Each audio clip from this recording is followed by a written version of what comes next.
Hello बच्चों, welcome to my YouTube channel Physics Arena. मैं सुरेश कुमार आज आपके साथ डिस्कस करूंगा मोशनल ईएमएफ। मोशनल ईएमएफ जो है ये इलेक्ट्रोमैग्नेटिक इंडक्शन का सेकंड टॉपिक है। लास्ट वीडियो में हमने डिस्कस किया था फैराडेज लॉज क्या होते थे और किस तरह से एक कॉइल के अंदर हम इंड्यूस्ड ईएमएफ या इंड्यूस्ड करंट प्रोड्यूस करवा सकते हैं।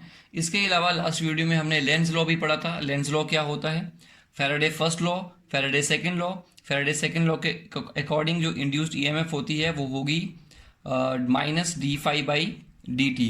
Phi is magnetic flux. इसके अलावा हमने मैग्नेटिक फ्लक्स के बारे में डिस्कस किया था। जैसे इलेक्ट्रिक फ्लक्स है वैसे ही मैग्नेटिक फ्लक्स है। मैग्नेटिक फ्लक्स होता है बी डॉट ए, या इसको ऐसे भी लिख सकते हैं d phi small flux equal to B dot d A. यहाँ पे बी मैग्नेटिक फील्ड इंटेंसिटी है, ए है एरिया कॉइल का।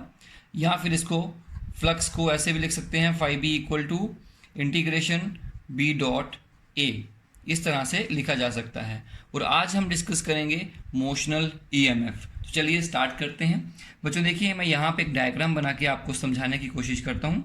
मान लेते हैं हमारे पास यहाँ पर मैग्नेटिक फील्ड है, और मैग्नेटिक फील्ड आप समझ सकते हैं किधर को जा रही होगी। ये मैंने लास्ट चैप्टर में आपको समझाया था। जब यहाँ पे क्रॉस लगे हों तो समझ जाओ मैग्नेटिक फील्ड पेपर के अंदर जा रही है, मतलब इनवर्ड को होगी नीचे को, और अगर डॉट लगे होते तो ऊपर को होती। Suppose there is magnetic field. अब ये मैग्नेटिक फील्ड है और इस मैग्नेटिक फील्ड में हमने एक कॉइल को प्लेस किया। ये देखिए कॉइल इस तरह से थी, एक वायर है। इस वायर को यहाँ से बेंड करिए और यहाँ तक ले आइए, और फिर इस वायर को यहाँ से बेंड करके यहाँ तक ले आइए। तो इस तरह से हमने ये यू शेप में एक वायर लगा दी, और एक वायर यहाँ पे और लगा लीजिए। यहाँ पे एक छोटा सा टायर लगा के या एक रिंग लगा के इसको अटैच करिए, ताकि हम इस वायर को, ये जो मैंने अभी वायर बनाई है जिसका नाम मैं ए बी रख देता हूँ, ए बी, इसको हम यहाँ से मूव कर पाएँ। इस वायर को हम आगे भी ले जा सकते हैं और पीछे भी ला सकते हैं। इट शुड बी मूवेबल, ये फ्री होनी चाहिए मूव करने के लिए। अब देखिए, इसका नाम सी और इसका नाम डी रख लीजिए। ये एक क्लोज्ड लूप बन गई है।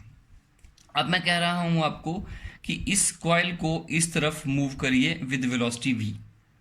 अगर हम इस कॉइल को यहाँ पे मूव करेंगे तो क्या इस कॉइल में, या इस वायर को जब हम इस तरफ मूव करेंगे तो क्या इस कॉइल में करंट फ्लो करेगा कि नहीं करेगा? तो चलिए इस बात को समझते हैं। आप जानते हैं फैराडे फर्स्ट लॉ क्या होता है? फैराडे फर्स्ट लॉ ये है कि whenever there is change in magnetic flux link with a coil there will be induced EMF. जब भी अगर हम यहाँ पर इस वायर को इधर को मूव करें तो ये वायर हो सकता है यहाँ तक आ जाए। मान लीजिए हम यहाँ तक इसको खींचकर लाते हैं, और मैं मैग्नेटिक फील्ड को यहाँ पे एक्सटेंड करके बना देता हूँ इस तरह से। अब देखिए, जब हम इसको इधर को लाएंगे तो इस कॉइल का एरिया इंक्रीज होगा। जब एरिया इंक्रीज होगा तो मैग्नेटिक फील्ड लाइन्स इंक्रीज होगी। जैसे मान लेते हैं अभी 4 लाइनें यहाँ से क्रॉस कर रही हैं, अब जैसे एरिया बढ़ाएंगे तो 6 लाइनें होंगी। तो मतलब इस कॉइल में से फ्लक्स जो है वो इंक्रीज कर रहा है, मतलब number of magnetic field lines increase कर रही हैं। और जब भी मैग्नेटिक फ्लक्स इंक्रीज करेगा there will be induced EMF, और इसके अंदर इंड्यूस्ड ईएमएफ बनेगी। अब इंड्यूस्ड ईएमएफ बनने के कारण इसके अंदर करंट भी चलेगा। अब वो करंट कितना चलेगा और कैसे चलेगा इसको समझते हैं। तो देखिए, लास्ट टाइम मैंने आपको बताया था कि इंड्यूस्ड ईएमएफ इस तरह से प्रोड्यूस होती है कि वो अपने कॉज को अपोज करती है। मतलब अगर कोई कॉइल है, याद करिए एक कॉइल मैंने यहाँ पे रखी थी और यहाँ पे एक मैग्नेट बनाया था, इसको नॉर्थ पोल कहा, इसको साउथ पोल कहा, और यहाँ से मैग्नेटिक फील्ड लाइंस इस तरह से क्रॉस करती हैं लाइक दिस। और अगर मैं इस मैग्नेट को पीछे या आगे ले जाऊं तो ये कॉइल जो है इस मोशन को अपोज करती है, और अपोज करने के लिए अपने अंदर इस कॉइल में करंट फ्लो करता है। करंट फ्लो करने से इस पे खुद पे नॉर्थ साउथ बन जाता है, और जो इस नॉर्थ को अपोज या अट्रैक्ट करते हैं जब भी आप इसको दूर या पास लेकर आएंगे। अब मैंने आपको ये भी समझाया था लास्ट टाइम कि इस कॉइल के अंदर एक टेंडेंसी है, जब भी इसके अंदर से जो फ्लक्स निकल रहा है, मान लो 1 2 3 4 5 लाइनें इमेजिन कर लीजिए निकल रही हैं, और जब मैं इसको पीछे खींचूंगा तो नंबर ऑफ लाइंस डिक्रीज होने की कोशिश करेंगी, तो ये कॉइल उस चीज़ को अपोज करेगी। कोई भी चेंज होने वाला होगा उसको हमेशा अपोज करेगी। तो इसलिए जब आप इसके एरिया को बढ़ा रहे हैं, एरिया को बढ़ाने से इस कॉइल के अंदर में फ्लक्स जो है वो इंक्रीज हो रहा है, लेकिन कॉइल का एक नेचर है कि वो इस फ्लक्स को इंक्रीज नहीं होने देना चाहती, तो इसलिए वो इस फ्लक्स को बढ़ने से रोकेगी। अब फ्लक्स को बढ़ने से कैसे रोकेगी कि ये कॉइल अपने अंदर करंट फ्लो करवाएगी, अपने कॉइल के अंदर करंट फ्लो करेगा और उस करंट के कारण एक नई मैग्नेटिक फील्ड क्रिएट होगी। वो मैग्नेटिक फील्ड इस मैग्नेटिक फील्ड के अपोजिट होगी। अपोजिट होने से फ़ायदा ये मिलेगा कि वो इसकी जो इंक्रीमेंट हो रही है उसको कम कर पाएगी। तो इसलिए अपोजिट डायरेक्शन में फील्ड क्रिएट होगी।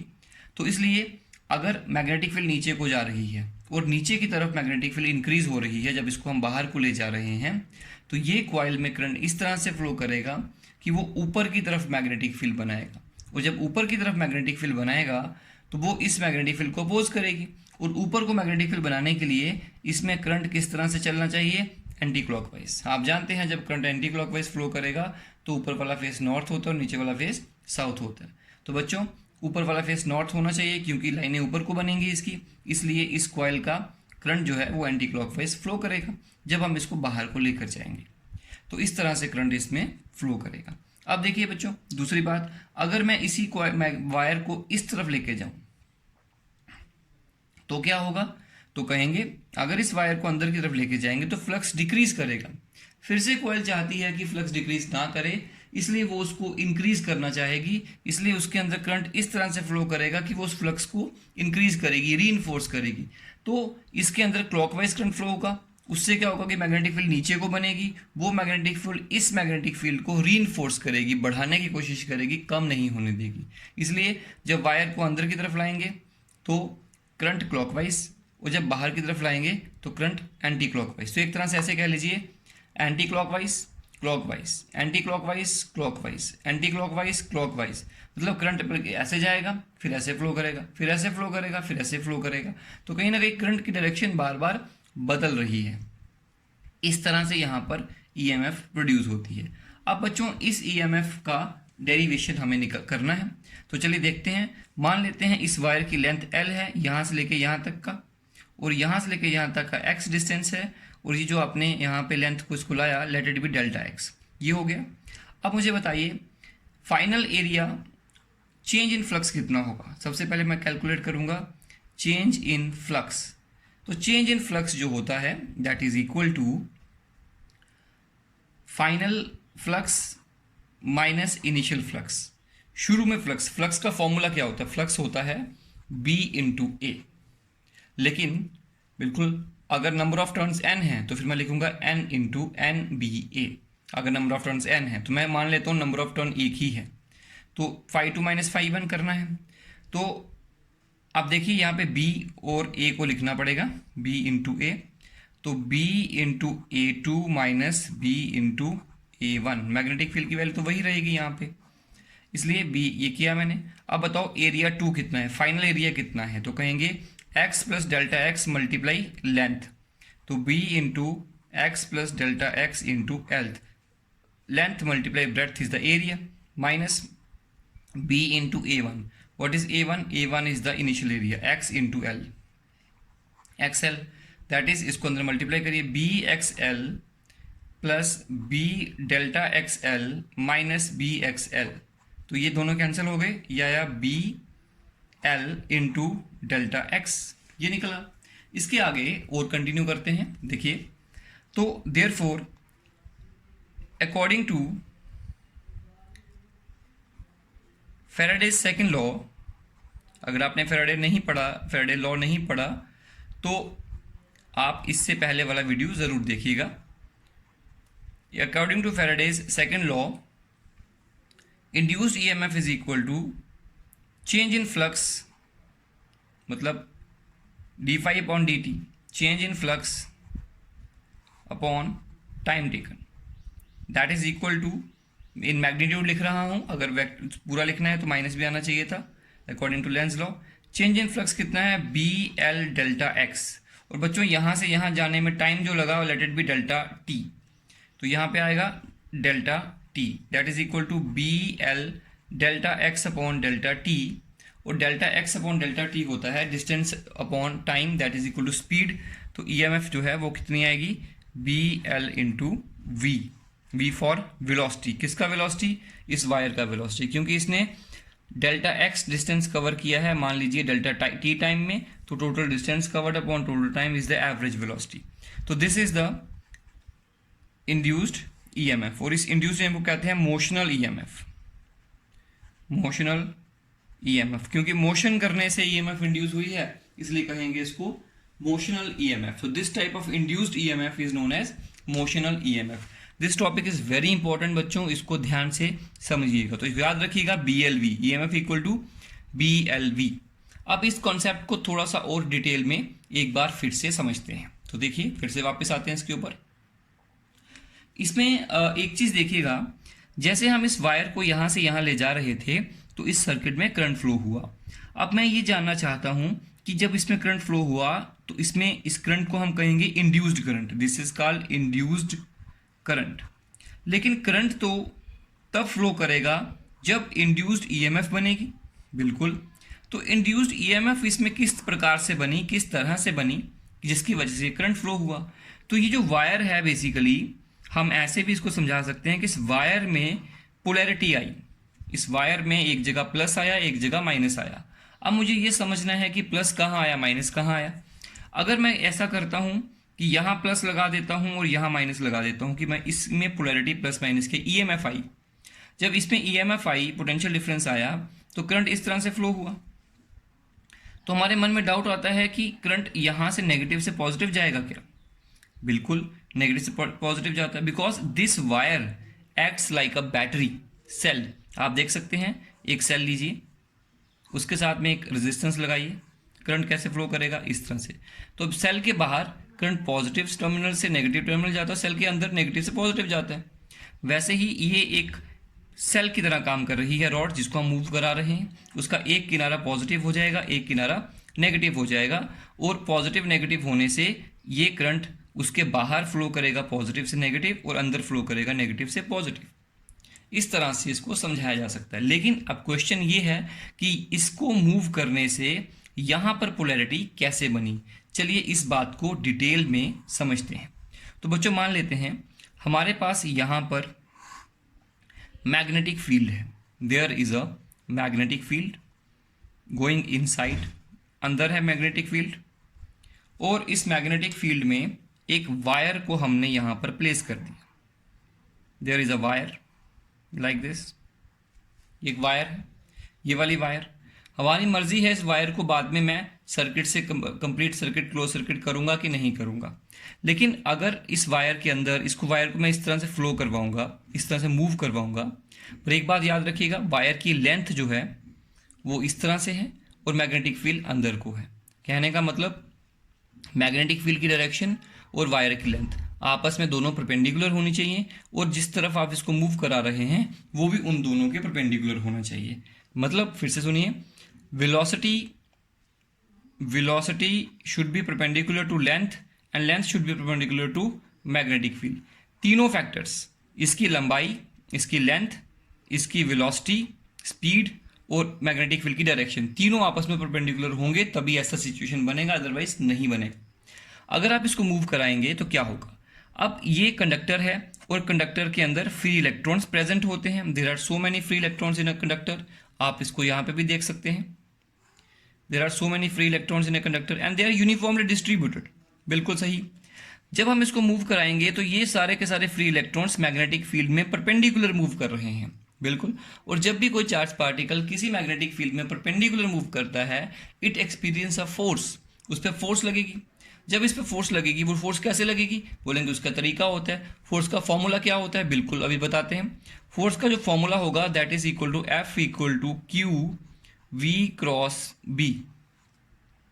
V क्रॉस B मतलब अगर इधर को वेलोसिटी है, इधर को मैग्नेटिक फील्ड है, तो V क्रॉस B मतलब इनवर्ड, तो यहाँ पे इनवर्ड फोर्स लगेगी। तो वैसे ही यहाँ पे देखिए, इसको हम राइट हैंड स्क्रू रूल से समझा सकते हैं। V क्रॉस B की डायरेक्शन, V इधर को है, अंदर को मैग्नेटिक फील्ड है, और मैग्नेटिक फील्ड अंदर को है, V इधर को है, तो V क्रॉस B कहाँ को होगा, ऊपर को होगा। अब करके देख सकते हैं, मैग्नेटिक फील्ड नीचे को और वेलोसिटी राइट साइड। तो आप हाथ को रोटेट करें, हाथ को राइट हैंड को रखें वेलोसिटी पे और रोटेट करें बी की तरफ, तो थंब का डायरेक्शन देखेंगे तो वो अपवर्ड आएगा, मतलब इस तरह से अपवर्ड आएगा। मैग्नेटिक फील्ड नीचे को है, वेलोसिटी इधर को है, तो अपवर्ड ऊपर की तरफ आएगा।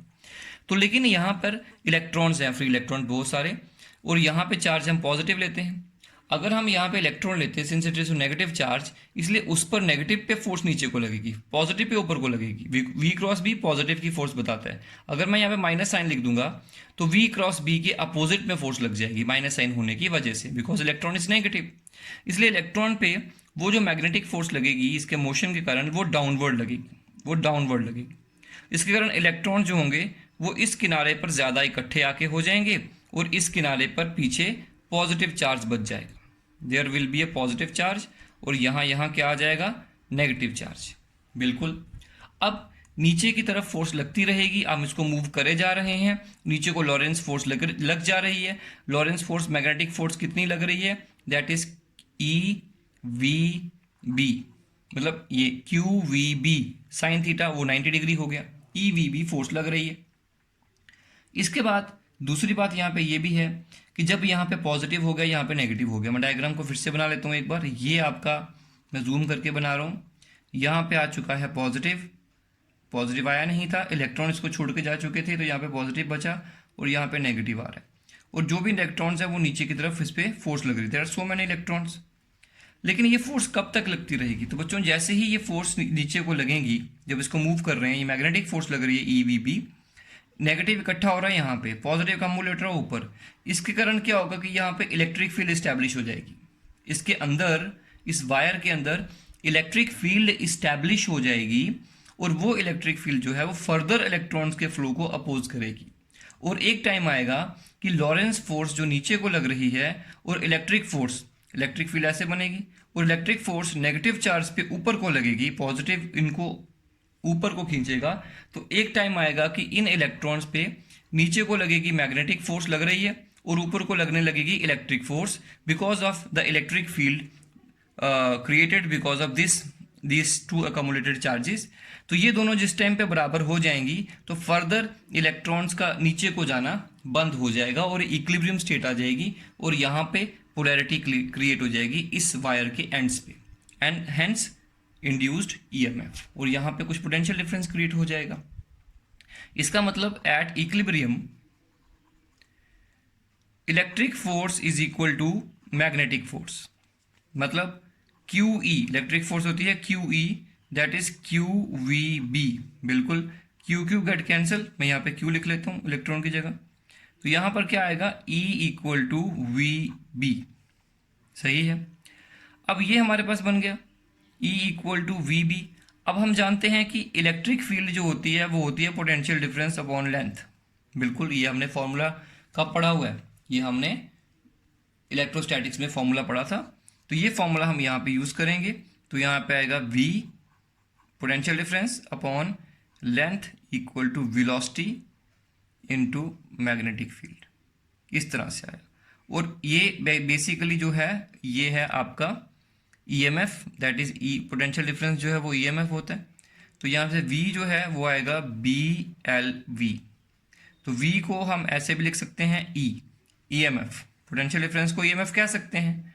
तो EMF जो होगी दैट इज इक्वल टू, या EMF E लिख लेता हूँ, that is equal to BLV। तो देखिए फिर से पोटेंशियल डिफरेंस बन गया। तो याद रखिएगा, जब हम एक रॉड को, कंडक्टर को मैग्नेटिक फील्ड में मूव करते हैं, मैग्नेटिक फील्ड में मूव करने से उसके अंदर के जो फ्री चार्जेस हैं उन पर मैग्नेटिक फोर्स लगती है। उस फोर्स के लगने से जो चार्जेस हैं वो एक डायरेक्शन में फ्लो करेंगे, तो वो फॉर्मूला डायरेक्शन जो है वो इस फॉर्मूला से देखी जाएगी। वो इलेक्ट्रॉन्स जो है वो नीचे को आने लगेंगे, एक तरफ इलेक्ट्रॉन अकमुलेट हो जाएंगे, दूसरी तरफ पॉजिटिव अकमुलेट हो जाएंगे, और ये इलेक्ट्रॉन नीचे आते रहेंगे। और एक टाइम पे क्या होगा, इस पॉजिटिव और इस नेगेटिव की वजह से यहाँ पे इलेक्ट्रिक फील्ड सेटअप हो जाएगी, और वो इलेक्ट्रिक फील्ड इन इलेक्ट्रॉन्स पे ऊपर की तरफ फोर्स लगाएगी, जैसे कि मैंने यहाँ दिखाया। तो एक टाइम आएगा कि जब इलेक्ट्रिक फोर्स जो इलेक्ट्रिक फील्ड की वजह से लग रही है वो मैग्नेटिक फोर्स की जब बराबर हो जाएगी तो फर्दर इलेक्ट्रॉन्स अब नीचे नहीं जा सकते। तो यहाँ पर एक पोटेंशियल डिफरेंस क्रिएट हो जाएगा कांस्टेंट वैल्यू का, और वो पोटेंशियल डिफरेंस जो है उसे हम EMF कहते हैं, इंड्यूस्ड EMF। अब जैसे कि आपने देखा कि ये और ये इस दोनों के जो फॉर्मूलाज हैं वो सेम ही हैं, मतलब ये सेम चीज़ है, अलग अलग तरीके का एक्सप्लेनेशन दिया है। अच्छा, अब देखिए यहाँ पे अगर मैं इस रॉड को जिस पे पोलैरिटी आई, अगर मैं इसको एक सर्किट के साथ में इस तरह से कनेक्ट करूं, तो पॉजिटिव चार्जेस या electrons will start flowing from here to here and we will get a current like this, जैसे कि यहाँ पे मिला। तो अगर मैं नहीं भी जोड़ता हूँ सर्किट में तो भी तो पोटेंशियल डिफरेंस क्रिएट हो सकता है, तो इंड्यूस्ड ईएमएफ तो बनेगी ही बनेगी, लेकिन साथ साथ में अगर हम उसको सर्किट में लगा दें तो करंट भी फ्लो करेगा and that current is known as induced current. तो चलिए बच्चों, इसी के ऊपर एक प्रॉब्लम डिस्कस करते हैं, बहुत इंपॉर्टेंट प्रॉब्लम है। Let us suppose this is earth and this is the axis of the earth. आप जानते हैं ये ज्योग्राफिक नॉर्थ पोल होता है और ये ज्योग्राफिक साउथ पोल होता है, दिस इज साउथ पोल, और अर्थ इस एक्सिस के अबाउट घूमती है and there is a magnetic south पोल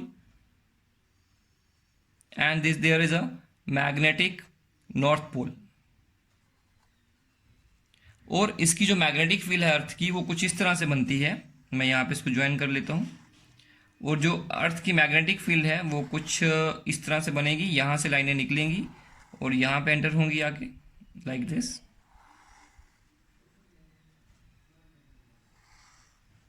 इस तरह से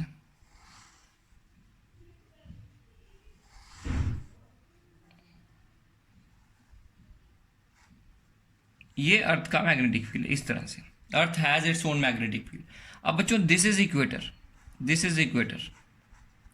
अब देखिए जहां इक्वेटर है वहां पे अर्थ का मैग्नेटिक फील्ड अर्थ के सरफेस का पैरेलल में है, और जो एंगल अर्थ के सरफेस का मैग्नेटिक फील्ड के साथ होता है उसे डेल्टा कहते हैं, that is called angle of dip. याद रखिएगा इस बात को। और यहाँ पे वो डीप एंगल कितना है, 90 डिग्री, क्योंकि अर्थ की ये 90 डिग्री है, यहाँ पे भी डीप एंगल कितना है, 90 डिग्री। और हम जो है ये जो पार्ट है ये वाला, ये है नॉर्दर्न हेमिस्फीयर, और नॉर्दर्न हेमिस्फीयर में देखो अर्थ के सरफेस के साथ मैग्नेटिक फील्ड कैसे नीचे को जा रही है, और साउदर्न हेमिस्फीयर में देखो मैग्नेटिक फील्ड ऐसे लगता है बाहर को आ रही है, पहले ये बाहर को आ रही है, फिर ये यहाँ पे पैरेलल हो रही है, फिर नीचे को जा रही है। एक तरह से अगर हम यहाँ पे मान लीजिए हम अपने घर पे खड़े हैं, ये आपका घर के जो सरफेस है, ग्राउंड है कोई, आप हम लोग इंडिया जो है वो नॉर्दर्न हेमिस्फीयर में है, तो we are in northern hemisphere, तो ये नॉर्थ है डायरेक्शन है, ये साउथ डायरेक्शन है। तो एक तरह से हमारे लिए जो मैग्नेटिक फील्ड होगी ना वो इस अर्थ की मैग्नेटिक फील्ड इस तरह से होगी, tilted towards the earth surface like this, टेढ़ी। क्यों? क्योंकि हम देखिए यहाँ पे ऐसे जा रही है, तो इस तरह से जा रही होंगी। जो लोग इक्वेटर पे रहते हैं उनके लिए अर्थ की मैग्नेटिक फील्ड इस तरह से होती है, पैरेलल टू अर्थ सरफेस। और जो लोग, ये है नॉर्दर्न हेमिस्फीयर, और जो साउदर्न हेमिस्फीयर में रहते हैं उनके लिए साउथ ये, नॉर्थ ये, तो उनके लिए मैग्नेटिक फील्ड इस तरह से होती है। अब जो कि जहाँ पे जैसे कि हम यहाँ पे हैं तो अर्थ की मैग्नेटिक फील्ड इस तरह से है, टेढ़ी है, तो इसका एक कंपोनेंट मैग्नेटिक फील्ड का इस डायरेक्शन में होगा और दूसरा कंपोनेंट नीचे की डायरेक्शन में होगा। तो ये कंपोनेंट जो है, मान लीजिए ये जो एंगल है ये है डेल्टा, लेट सपोज डेल्टा, क्योंकि एंगल ऑफ डिप को डेल्टा कहते हैं। तो ये आपका हो जाएगा बी एच, और ये हो जाएगा टोटल मैग्नेटिक फील्ड, ये हो गया बी वी। तो what is V B? That is the vertical component of earth magnetic field, vertical component of earth magnetic field. Okay, तो यहाँ पे बी एच जो है मतलब इस तरह से मैग्नेटिक फील्ड है बी, एक हॉरिजॉन्टल कंपोनेंट एक वर्टिकल कंपोनेंट।